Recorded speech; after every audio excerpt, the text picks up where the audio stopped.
All right, welcome back to 656 Sports and Things. I'm sorry I haven't uploaded in about 2 to 3 months.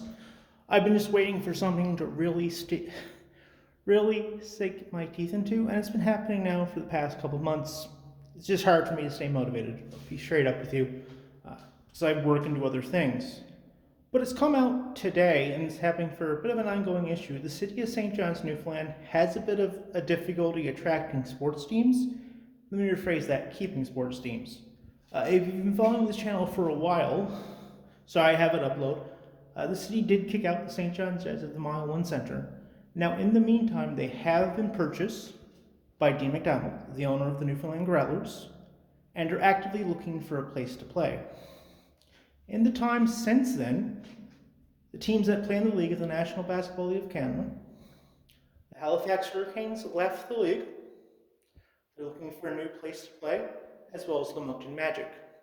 There is another league starting up, the Eastern Canada Basketball League, which now has a team in Truro, Nova Scotia, as well as a team at St. John, New Brunswick. What I think will happen there is Halifax and Moncton will join that league to cut down on travel cost.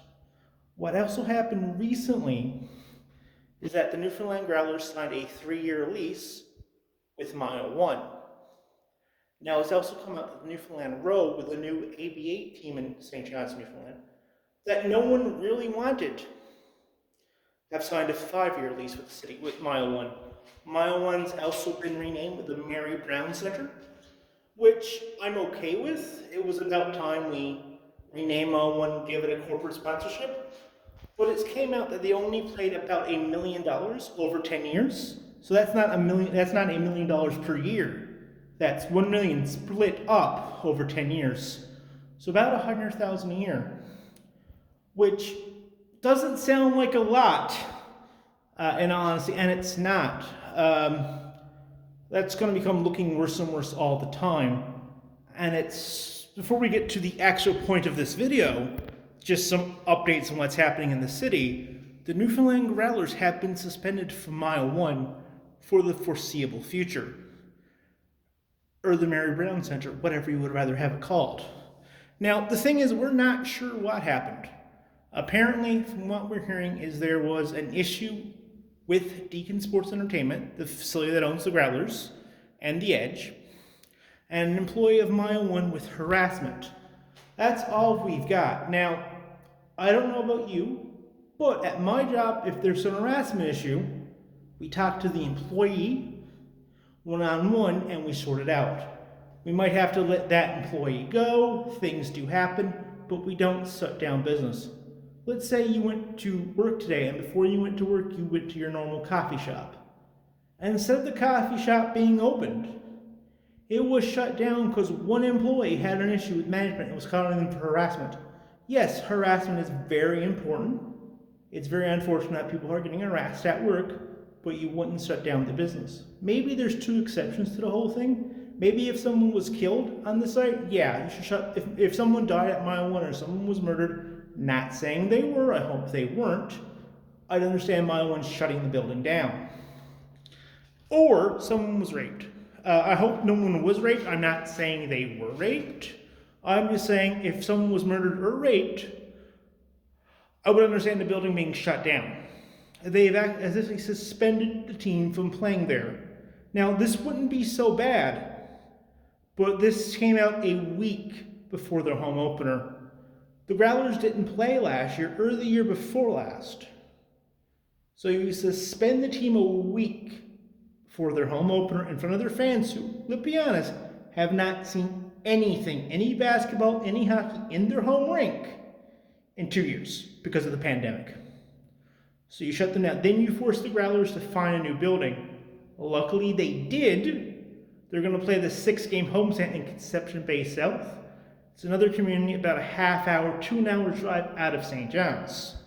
Now, this was all done within the past week.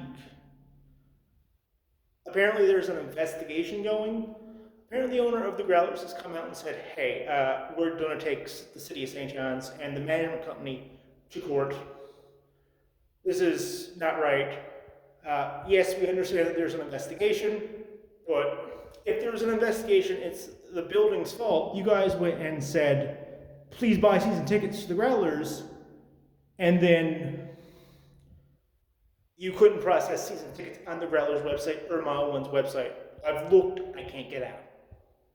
I'm not even in Newfoundland, I'm in Halifax, but you couldn't process payments, and people were starved for sports for the past 2 years, so I'm assuming they were calling Mile One pretty consistently, and eventually they were just getting pissed off.